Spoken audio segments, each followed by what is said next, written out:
ډیری داسې خویندې شته چې کله په پردو ودونو کې یا د پردیو په ښادیانو کې ګډون او شرکت کوي د ښو نه ښې جامې په تن کړي، خو دا د نورو خلکو د ښودنې لپاره، خو چې کله خپل خاوند سره په خپل کور کې ژوند کوي دې څیزونو ته بیا د هغې توجه نه وي. نو محمد رسول الله صلی الله علیه وسلم چې د نیکې ښځې صفتونه بیانوي په هغو کې یو صفت دا دی چې کله خپل خاوند خپلې میرمنې ته وګوري په کتو سره خاوند خوشحاله شي. دویم محمد رسول الله صلی الله علیه وسلم په حدیث کې وفرمایل وان اقسم علیها ابرته. د قسم پوره کولو مطلب دا دی چې خاوند په ښځه باندې اعتماد وکړي او قسم وخوري.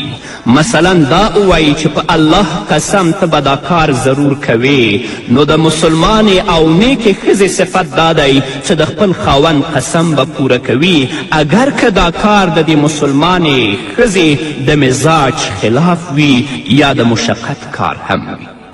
دریم صفت چې نبی کریم صلی الله علیه وسلم بیانوي وان غاب عنها نصحته فی نفسها و ماله. د خاوند په نشتون کې د ځان او مال خیال ساتلو مطلب دا دی چې دا ښځه ازادي نه کوي، اجنبي او غیر محرمو سړو سره د ربط او تعلق علاقه نه ساتي.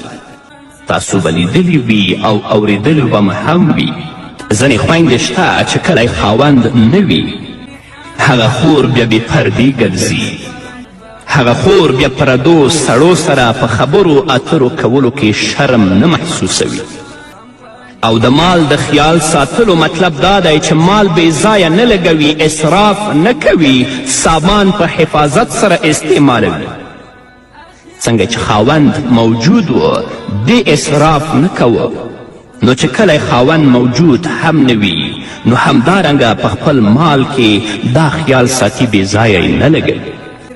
نو دا د نیکې او متدینې خور صفتونه دي چې محمد رسول الله صلی الله علیه وسلم په خپل ویناوو کې بیان کړي دي. نو راشئ خویندو د محمد رسول الله صلی الله علیه وسلم دا ویناوې واورئ او که په تاسو کې دا صفتونه نه وي د دې نه وروسته یې پیدا کړئ چې الله رب العزت تاسو جنتي کړي او جنت ته داخلې شئ. همدارنګه ابن حبان په خپل صحیح کې او صاحب د ترغیب و ترهیب په خپل کتاب کې د حضرت ابو هریره رضی الله تعالی عنه په روایت سره بل حدیث را نقل کړی. هغه فرمایي قال رسول الله صلی الله علیه وسلم اذا صلت المرأة خمسها وحسنت فرجها واطاعت بعلها دخلت من ای ابواب الجنة شاءت. محمد رسول الله فرمایي ښځه چې کله 5 وخته مونځ کوي، د خپل عزت او ناموس حفاظت او ساتنه کوي او د خاوند اطاعت کوي، نو هغه چې د جنت په کومه دروازه غواړي هغه د جنت ته داخله شي. خورې کله چې ته د 5 وخته منځونو پابندي کوې، منځونه په وخت سره ادا کوې، د خپل ناموس او د خپل د عزت ساتنه کوې، د خپل خاوند اطاعت کوې، نو د آخرت په ورځ به د الله رب العزت له طرفه تا ته وویل شي چې ای مسلمانې د کومې دروازې نه چې ته غواړې د هغې دروازې نه جنت ته داخله شه. ښځو دپاره څومره د فضیلت او مرتبې خبره ده. جنت ته د داخلېدلو څومره آسانه نسخه ده چې محمد رسول الله درښودلې ده.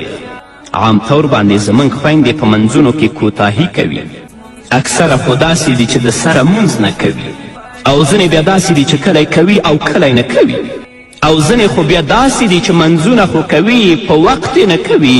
د سهار مونځ په هغه وخت کې کوي چې لمر راختلی وي، د ماسپښین مونځ په هغه وخت کې کوي چې د مازدیګر وخت ده. درنو اوریدونکو، د قیامت د لویو علامو څخه یوه علامه په ځمکه کې ننوتل دي. رسول اکرم صلی الله علیه وسلم فرمایي چې په 3 ځایونو کې به خلک په ځمکه کې ننویستل شي، یو په مشرق کې، بل په مغرب کې او بل په جزیرة عرب کې. حضرت شاه صاحب لیکي چې دغه عذاب به الله رب العزت په هغو خلکو باندې راولي چې هغوی تقدیر دروغ وبولي. د رسول اکرم صلی الله علیه وسلم په وینا کې یوه ښکاره تصریح هم راغلی ده.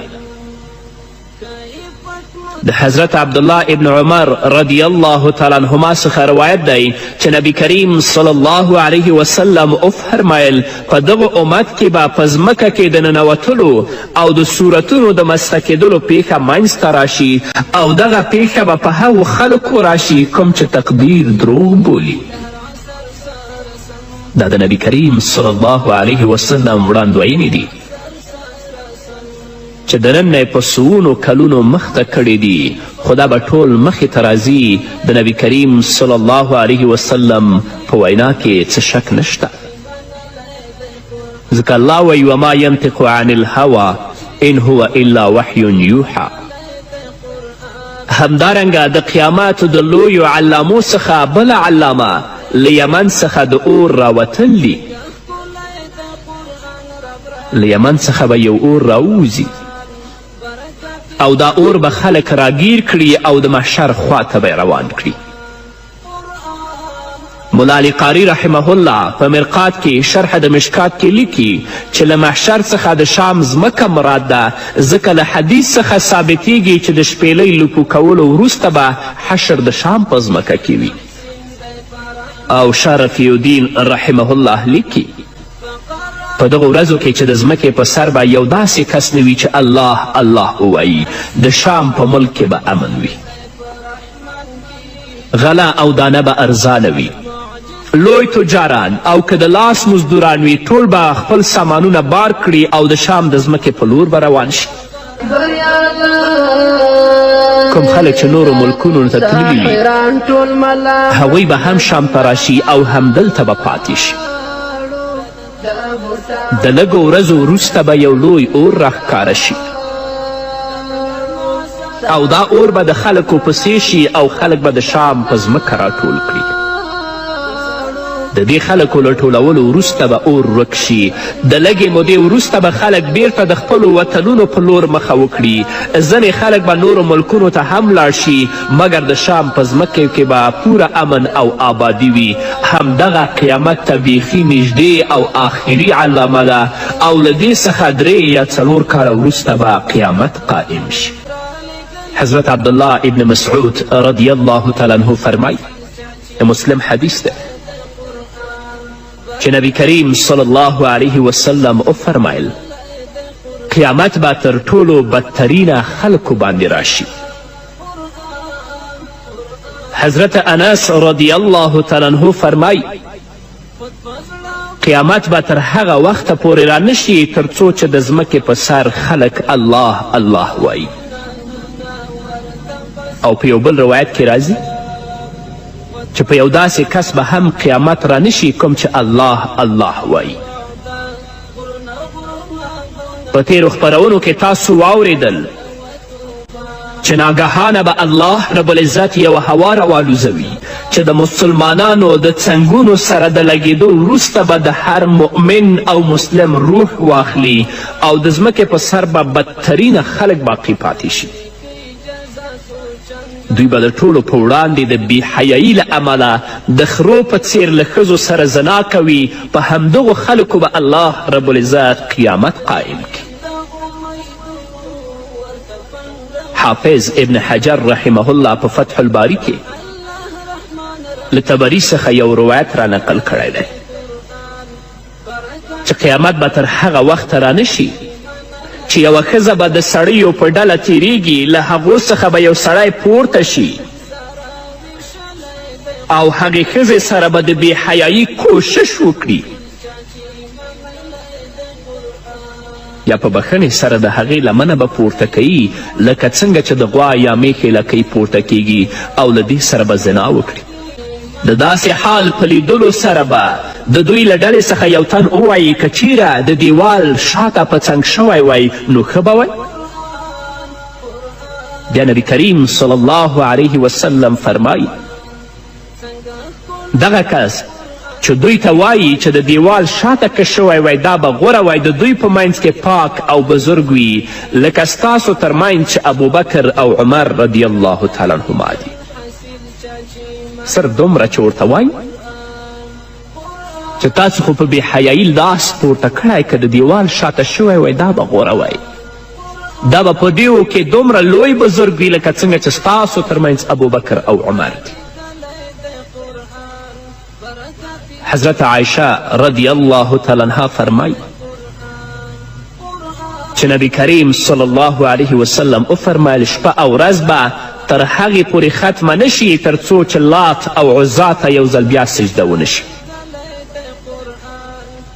حضرت عایشه رضی الله تعالی عنها فرمایي چې ما د محمد رسول الله صلی الله علیه وسلم نه بیا پوښتنه وکړه ای د الله رسوله کله چې الله رب العزت دغه مبارک آیت را نازل که آیت دا دی هو الذي ارسل رسوله بالهدى ودین الحق لیظهره علی الدین کله ولو کره المشرکون نو ما همدغه فکر کوه یعنی څه چې په دې آیت کې راغلی دي تر پایه به همدغسې کیږي مګر ته وایې چې یو ځل بیا به د لات او عزا عبادت پیل شي که داسې وي نو بیا د دې آیت څه مطلب دی؟ حضرت عایشه رضی الله تعالی عنها فرمایي چې نبی کریم صلی الله علیه وسلم ما ته ځواب راک تر کومه چې الله رب العزت وغواړي دغه دین به غالب وي له هغې وروسته به یوه عمده هوا الله رب العزت را والوزوي چې له عمله به یې هر هغه مؤمن وفات شي د چا په زړه کې چې د غوښ د دانې په اندازه ایمان وي له دې وروسته به یوازې هغه خلک پاتې شي په چا کې چې هیڅ خیر نه وي نو دوی به د همدغې ناپوهي او غفلت له امله بیرته د خپل پلار او نیکه دین په لور وګرځي چې هغوی بتانو ته سجدې کولې نو دوی به هم بتانو ته سجدې کوي الله به په دوی باندې قیامت قائم کی. حضرت عبدالله ابن عمر رضی الله تعالی عنهما څخه روایت دی د مشکات حدیث دی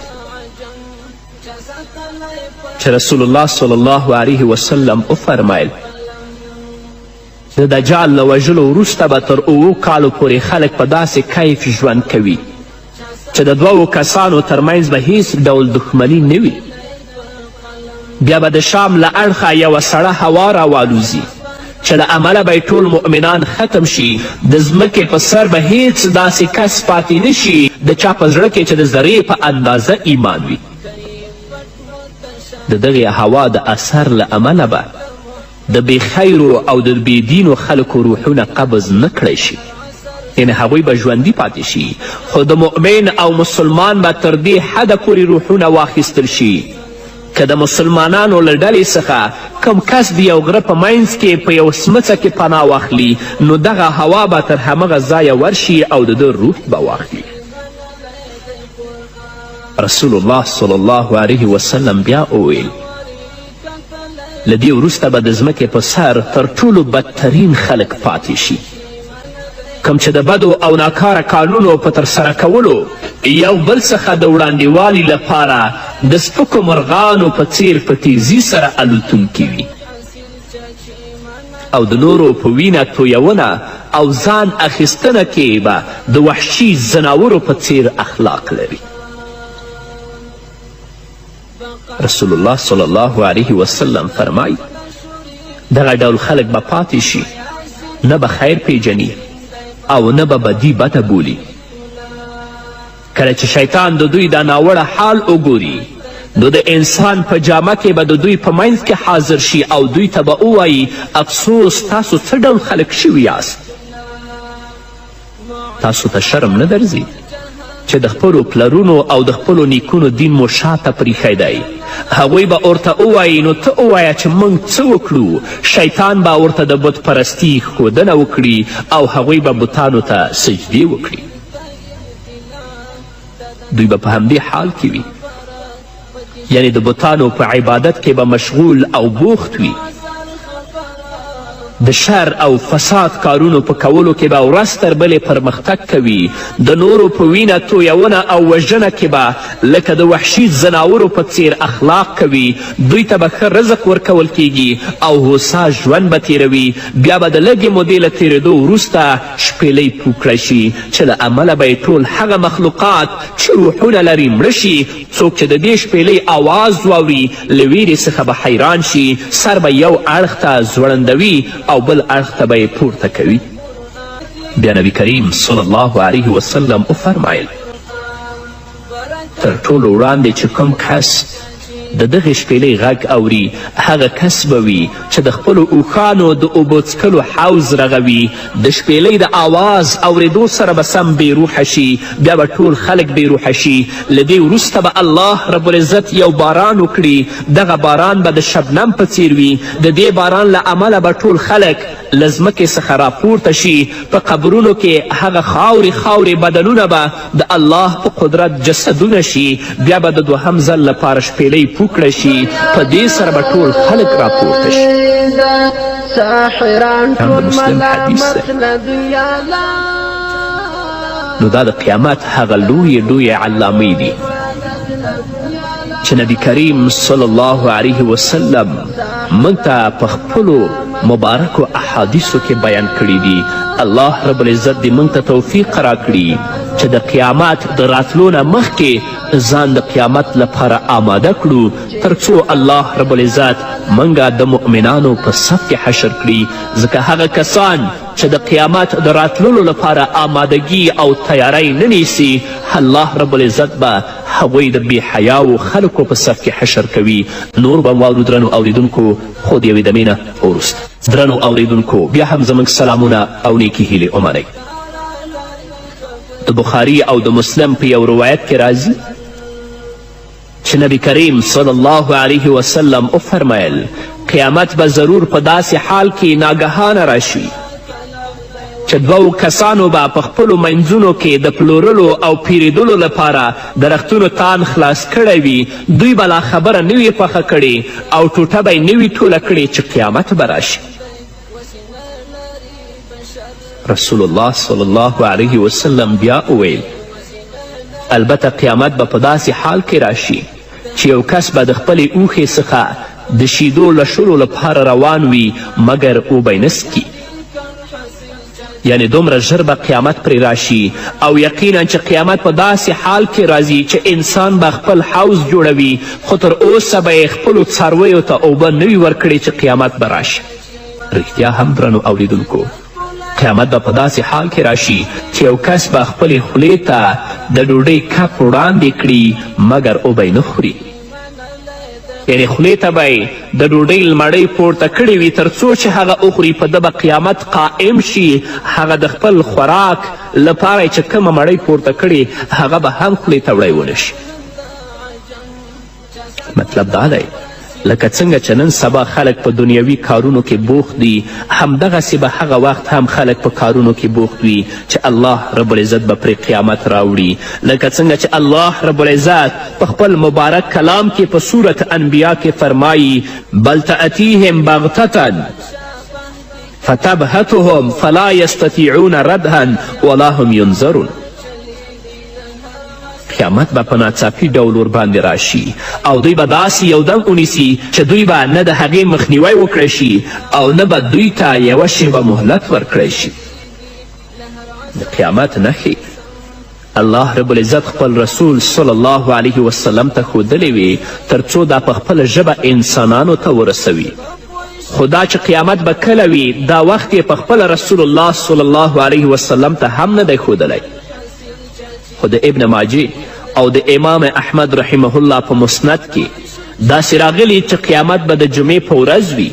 دا یې هم ویلي چې د جمعې په راتلو مقرب ملائک هر یو آسمان، هر ځمکه، هر یو غر، هر هوا، هر ونه، هر غونډۍ، هر تیږه او هر سمندر ویریږي چې نن قیامت نشي. خو د قیامت ورځ نامعلومه ده. د قیامت د ورځې په اړه پرته له الله رب العزت څخه بل چاته معلومات نشته. یوازې د قیامت معلومات الله څخه دی. کله چې د رسول اکرم صلی الله علیه وسلم نه د قیامت په اړه پوښتنه وشوه نو د الله رب العزت لخوا داسې حکم راغی لکه چې په صورت اعراف کې الله فرمایي قل انما علمها عند ربي لا یجلیها لوقتها الا هو ثقلت في السماوات والارض لا تأتیکم الا بغتة. ووایه ای محمده دغه معلومات یعنی د قیامت د ورځې معلومات یوازې زما رب ته دی.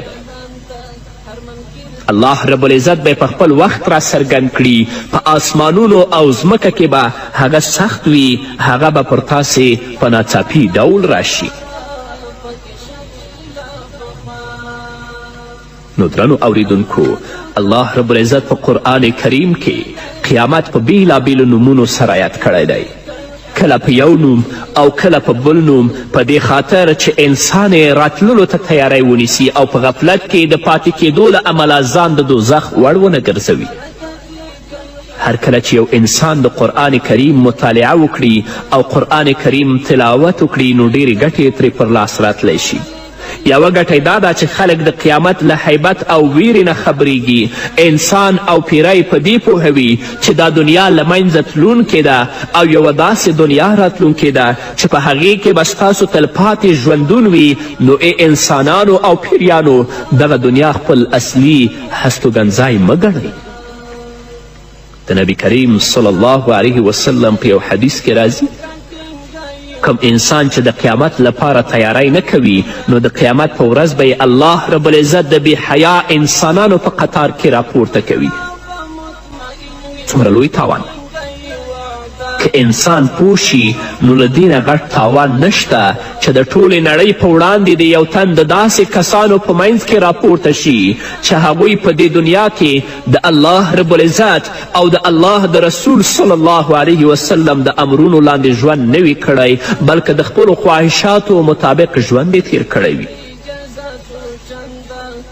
د قیامت ورځ ډیره درنه ورځ ده. درنه ولې ده؟ او له دې خبرې نه مطلب څه ده چې یو منسقی رسول الله صلی الله علیه وسلم په یو حدیث کې راځي چې د نبی کریم صلی الله علیه وسلم فرمایي د قیامت په ورځ به الله رب العزت آدم علیه الصلاة والسلام ته ووایي چې له خپل اهل څخه دې د دوزخ لپاره بچي را وباسه. آدم علیه الصلاة والسلام به ورته ووایي له څو کسانو څخه څو کسان؟ الله رب العزت به ورته ووایي په زرو کې 999 د دوزخ لپاره او یو کس د جنت لپاره. رسول الله صلی الله علیه وسلم وایي چې د دې خبرې په اورېدو سره به ماشومان هم د غم له امله سپینګیري شي. موږ او تاسې دا خبرې یوازې په خولې باندې کوو او په غوږونو یې اورو. که د دې حال تر حقیقته سړی ورسي نو قسم په الله چې د ژوند یوه لحظه به هم د الله او د هغه د رسول صلی الله علیه وسلم د امر خلاف تیر نه کړي. تاسو په تیرو خپرونو کې واورېدل چې د امیر المؤمنین سیدنا عمر فاروق رضی الله تعالی عنه په وخت کې په مدینې منوره کې ملخان ختم شوي ول. عمر رضی الله تعالی عنه ډیر خفه شو. ځینې کسان یمن او نورو علاقو ته ولیږل تر څو معلومات وکړي. کوم کس چې امیر المؤمنین حضرت عمر فاروق د یمن خواته لیږلی و هغه یو لپه ملخان راوړل او د حضرت عمر رضی الله تعالی عنه په وړاندې واچول. حضرت عمر رضی الله تعالی عنه خوښ او خوشحاله شو او ویل قسم په الله چې ما د نبی کریم صلی الله علیه وسلم څخه اوریدلی و چې قیامت ته نږدې به تر ټولو وړاندې ملخان ختم شي او هلاک بشي. دا د قیامت یوه علامه وه چې په اصل کې ښکاره شوې هم نه وه. یوازې د عمر ګمان و چې ګوندې ملخان له منځه ولاړل، خو د عمر په څیر یو ستر شخصیت له امله په دومره فکر کې شو. افسوس زموږ او ستاسو پر حال چې د قیامت سلګونه علامې مو د سترګو په وړاندې پوره پرتې دي خو څه فکر را سره نشته. الله رب العزت دې زموږ او ستاسو پر حال باندې رحم وکړي. حضرت ابو هریره رضی الله تعالی عنه فرمایي چې ما د محمد رسول الله صلی الله علیه وسلم نه اوریدلی دي. رسول الله صلی الله علیه وسلم به فرمایل چې د قیامت په ورځ به د ټولو نه اول د بنده د اعمالو نه د مونځ حساب اخیستل کیږي. په ټولو اعمالو کې به اول الله رب العزت د بنده نه د مونځ حساب اخلي. که چیرې مونځ صحیح و نو بنده کامیاب دی، وروسته په هغه باندې کومه ستونزه او مشکل نشته. او که چیرې مونځ خراب و نو بنده ناکام شو. او که چیرې د ده د فرضو نه څه مونځ ناقص و نو الله رب العزت به وفرمایي چې تاسو وګورئ چې زما د بنده څه نفل مونځ شته او که نشته. نو که دې سنت کړي وي او نفلي منځونه یې کړي وي نو د دې نفلونو نه به د فرض کمی الله رب العزت ورته پوره کړي، او نور اعمال به همدارنګه الله بیا حساب کوي. او په یو روایت کې راغلي چې بیا به د زکات حساب همدارنګه وشي، بیا به د ټولو اعمالو حساب الله رب العزت داسې وکړي. حضرت ام حبیبه رضی الله عنها فرمایی قال رسول الله صلی الله علیه وسلم من صلى في يوم وليلة 12 ركعة بني لها بيت في الجنة 4 قبل الظهر وركعتين بعدها وركعتين بعد المغرب وركعتين بعد العشاء وركعتين قبل الصلاة الفجر رواه الترمذي والنسائي. ام حبیبه رضی الله عنها فرمایی چې محمد رسول الله صلی الله علیه وسلم فرمایلی دی چې څوک شپه او ورځ کې 12 رکعته سنت وکړي د ده دپاره به په جنت کې یو کور جوړ شي چې هغه 4 رکعته د ماسپښین مانځنه مخکې او 2 رکعته وروسته د ماسپښین مانځنه، 2 رکعته د ماښام مانځنه وروسته او 2 رکعته د ماسخوتن د فرضو نه وروسته او 2 رکعته د سحر د مانځنه مخکې، چې مجموع دا 12 رکعته سنت دي. نو څوک چې په دې 12 رکعتو باندې پابندي کوي او دا کوي، الله رب العزت به په جنت کې دې لپاره کور جوړ کړي. محمد رسول الله صلی الله علیه وسلم د احادیثونه او همدارنګه د آثارو نه چې څومره سنت او نفل ثابت دي هغه ټول په اهتمام سره کول پکار دي. خاص کر د تهجد مونځ، د اشراق مونځ، څاښت مونځ، د حاجت مونځ، د توبې مونځ، د اوابین مونځ، د تحیت الوضو مونځ او همدارنګه د تحیت المسجد مونځ، د استخارې مونځ، د تسبیح مونځ. نو د ټولو کول ډیر په اهتمام سره پکار دي. خو له بده مرغه که موږ لپاره وخت وي او که نه وي اکثره زموږ ورونه هغه مونځ پرېږدي، یعنی سنت مونځ پرېږدي، سنتو باندې دومره اهتمام نه ساتي. او حال دا چې الله رب العزت به د آخرت په ورځ الله رب العزت به د آخرت په ورځ چې کومه نقصان د ستا د فرضي منځونو کې راغلي هغه به د نفلي او د سنتو نه الله تا ته پوره کوي. د لمازدیګر مونځ مازدیګر مونځ چې دی ټول 4 رکعته دی او 4 والا ټول فرض دي او دا 4 والا ټول په یو وار ادا کیږي. اول 2 رکعتونه ډک او ورپسې 2 رکعتونه تش دي. د ماښام مونځ ټول 5 رکعته دی. اولنی 3 رکعتونه فرض ورپسې 2 رکعتونه سنت دي. د اولنی 3 رکعته چې ته کوې په دې کې 2 رکعته ډک او ورپسې 3یم رکعت تش دی او وروستي 2 رکعته سنت چې ته ادا کوې هغه سنت ډک. د مانځه مسائل دي چې لومړی به دا وڅیړو چې په کومو اوقاتو او په کومو صورتونو کې زموږ یو مسلمانه خور او یو مسلمان ورور خپل مونځ ماتولی شي، چې هغه زموږ فقهاو ډیر په تفصیل سره بیان کړي دي چې تقریبا 6 صورته زموږ فقهاو ذکر کړي. اول که زموږ یو مسلمان ورور یا یو مسلمانه خور په مانځه کې ولاړه وي، هغه ته څه خزنده راشي لکه مار، لړم، مچۍ او د دې ویره وي که زه د خپل مانځه ته ادامه ورکړم نو دا مار یا دا لړم به ما وچیچي، نو کولی شي چې خپل مونځ مات کړي، د هغه مار او د هغه لړم یا د مچۍ نه ځان بچ کړي یا هغوی ووژني او وروسته د دې د خپل مونځ بیا راوګرځوي. همدارنګه که د چا په جامو کې څه مچۍ ننوتله او د چیچلو ویره وي نو کولی شي چې خپل مونځ مات کړي، د هغه د ضرر نه ځان خلاص کړي او 2یم ځل لپاره د خپل مونځ راوګرځوي.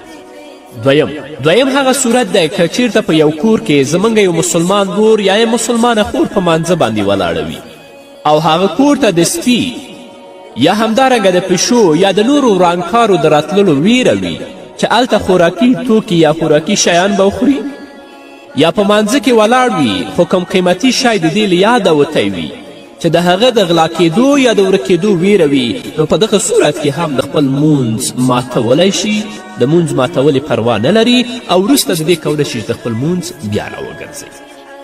دریم صورت، که څوک په سفر باندې روان وي، هغه په مانځه ولاړ دی، خو که دا خپل مانځه ته ادامه ورکړي، د هغه نه هغه موټر یا د هغه نه هغه الوتکه روانیږي ځي، نو کولی شي چې د خپل مونځ مات کړي.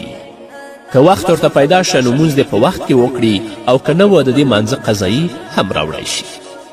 څلورم صورت دا دی چې زموږ فقهاو لیکلی، که چاته په لمانځه کې البته د قضای حاجت سخت ضرورت شو چې هغه د ټینګولو وس نه لري، نو په دغه صورت کې کولی شي چې د خپل مونځ مات کړي او د خپل حاجت پوره کړي، وروسته د هغه راشي د خپل مونځ وګرځوي. پنځم صورت، ته په مانځه باندې ولاړ وي، خو یو لوند په لاره باندې روان دی او د هغه مخه کې کنده ده او د هغه د پریوتلو او د مړه کیدلو خطره ده، یا یو څوک اوبو روان کړی دی او د هغه د غرقېدو په حال کې دی، ته کولی شي چې په مانځه کې ولاړې چې دا لوندم بچ کړي. همدارنګه هغه انسان چې اوبو اخیستی هغه د غرقېدلو نه بچ کړي، نو دلته د مانځه ماتول په تا باندې ضروري دي. هغه ړوند ته به هم نجات ورکوي او هغه څوک چې اوبو اخیستی دی هغه ته به هم نجات ورکوي، وروسته د دې به د خپل مونځ کوي. که دې داسې ونه کړه نو سخت ګناهګار به یعنی چاته یو ضرر مخکې کیږي، ته په مانځه ولاړ یې، کولی شي چې هغه ضرر نه هغه بچ وساتي، نو تا ته د مانځه ماتول ضروري دي چې د خپل مونځ مات کړه، هغه د هغه ضرر نه بچ کړه، وروسته د هغه نه د خپل مونځ وکړه. شپږم صورت دا دی که د چا مور و پلار ډیر سخت مریض وي او هغوی د دې مرستې ته اړتیا لري، که هغه د دې لور وي یا د دې زوی وي یا یې لمسی وي، نو چې هغه آواز کوي نو تا ته مناسب ده چې خپل مونځ مات کړې او لاړ شي د هغه خپل مور و پلار مرسته وکړي. او که چیرې ډېر ضرورت نه وي نو د لمانځه ماتول بیا دلته ښه کار نه دی، بلکې خپل مونځ به کوې او وروسته د هغه به د خپل مور و پلار مرسته کوي. بله مهمه مسله په مانځه کې قدرمنو اوریدونکو د موبایل د تلیفون بندول دي. د ایمان له قبلېدو وروسته پر مسلمان څو عبادتونه فرض کیږي چې تر ټولو مهم لمونځ دی. لمونځ په هر مسلمان باندې فرض دی، که امیر وي که غریب وي، مسافر وي که مقیم وي، روغ وي که رنځور وي، نارینه وي که ښځینه وي، ځوان وي که بوډا وي، د امن په حالت کې وي او که د ویرې په حالت کې، دا ټولو اوقاتو کې مونځ فرض دی. که څوک په ولاړه نشي کولی هغه دې په ناسته وکړي، که څوک رکوع او سجده نشي کولی مونځ دې په اشاره باندې وکړي، که څوک غسل او اودس نشي کولی تیمم دې وکړي او لمونځ دې وکړي. خو د لمانځه کول په هر حال کې ضروري دي، تر څو چې د ژوند ساه موجوده وي د لمانځه پرېښودلو اجازه نشته. هغه عملونه چې انسان دوزخ ته لیږدوي په هغو کې یو ډیر مهم سبب د لمانځه پرېښودل دي. په سورة مدثر کې الله رب العزت فرمایي ما سلککم فی سقر قالوا لم نک من المصلین ولم نک نطعم المسکین وكنا نخوض مع الخائضین وكنا نکذب بیوم الدین حتی اتانا الیقین.